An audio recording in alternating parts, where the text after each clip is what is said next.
യോഹന്നാൻ എഴുതിയ സുവിശേഷം അധ്യായം 20. ആഴ്ചവട്ടത്തിൽ 1-ാം നാൾ മഗ്ദലക്കാരത്തി മറിയ രാവിലെ ഇരുട്ടുള്ളപ്പോൾ തന്നെ കല്ലറയ്ക്കൽ ചെന്നു. കല്ലറ വായ്ക്കൽ നിന്ന് കല്ല് നീങ്ങിയിരിക്കുന്നത് കണ്ടു. അവൾ ഓടി ശിമോൻ പത്രോസിന്റെയും യേശുവിനെ പ്രിയനായ മറ്റേ ശിഷ്യന്റെയും അടുക്കൽ ചെന്നു. കർത്താവിനെ കല്ലറയിൽ നിന്ന് എടുത്തുകൊണ്ടുപോയി അവനെ എവിടെ വെച്ചു എന്ന് ഞങ്ങൾ അറിയുന്നില്ല എന്ന് അവരോട് പറഞ്ഞു. അതുകൊണ്ട് പത്രോസും മറ്റേ ശിഷ്യനും പുറപ്പെട്ട് കല്ലറയ്ക്കൽ ചെന്നു. ഇരുവരും ഒന്നിച്ചോടി. മറ്റേ ശിഷ്യൻ പത്രോസിനേക്കാൾ വേഗത്തിലോടി ആദ്യം കല്ലറയ്ക്കലെത്തി. കുനിഞ്ഞു നോക്കി ശീലകൾ കിടക്കുന്നത് കണ്ടു. അകത്ത് കടന്നില്ല താനും. അവന്റെ പിന്നാലെ ശിമോൻ പത്രോസും വന്ന് കല്ലറയിൽ കടന്ന് ശീലകൾ കിടക്കുന്നതും അവന്റെ തലയിൽ ചുറ്റിയിരുന്ന റൂമാൽ ശീലകളോടുകൂടെ കിടക്കാതെ വേറിട്ട് ഒരിടത്ത് ചുരുട്ടി വെച്ചിരിക്കുന്നതും കണ്ടു.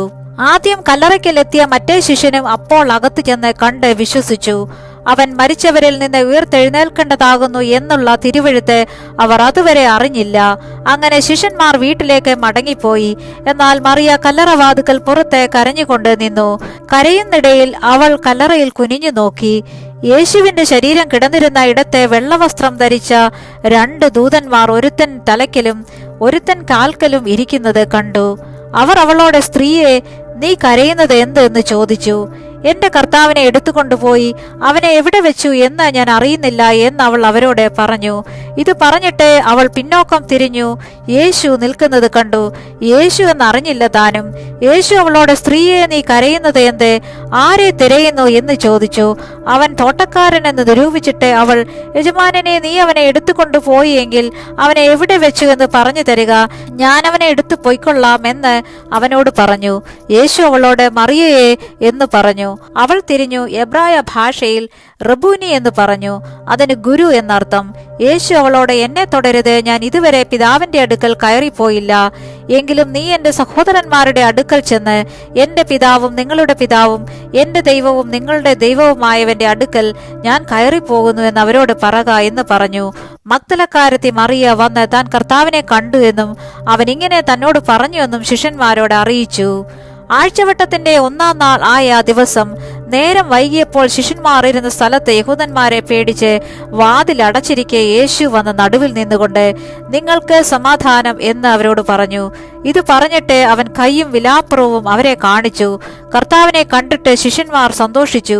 യേശു പിന്നെയും അവരോട്, നിങ്ങൾക്ക് സമാധാനം, പിതാവ് എന്നെ അയച്ചതുപോലെ ഞാനും നിങ്ങളെ അയക്കുന്നു എന്ന് പറഞ്ഞു. ഇങ്ങനെ പറഞ്ഞ ശേഷം അവൻ അവരുടെ മേൽ ഊതി അവരോട്, പരിശുദ്ധാത്മാവിനെ കൈക്കൊള്ളുവീൻ. ആരുടെ പാപങ്ങൾ നിങ്ങൾ മോചിക്കുന്നുവോ അവർ മോചിക്കപ്പെട്ടിരിക്കുന്നു, ആരുടെ പാപങ്ങൾ നിർത്തുന്നുവോ അവർക്ക് നിർത്തിയിരിക്കുന്നു എന്ന് പറഞ്ഞു. എന്നാൽ യേശു വന്നപ്പോൾ 12 ഒരുവനായ ദിദിമോസ് എന്ന തോമസ് അവരോടുകൂടെ ഉണ്ടായിരുന്നില്ല.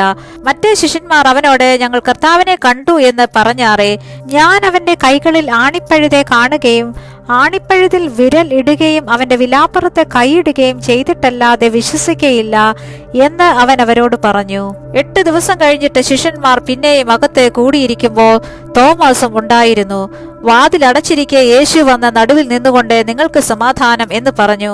പിന്നെ തോമസിനോട്, നിന്റെ വിരൽ ഇങ്ങോട്ട് നീട്ടി എന്റെ കൈകളെ കാണുക, നിന്റെ കൈ നീട്ടി എന്റെ വിലാപ്പുറത്ത് ഇടുക, അവിശ്വാസിയാകാതെ വിശ്വാസിയായിരിക്ക എന്ന് പറഞ്ഞു. തോമസ് അവനോട്, എന്റെ കർത്താവും എന്റെ ദൈവവുമായുള്ളവേ എന്ന് ഉത്തരം പറഞ്ഞു.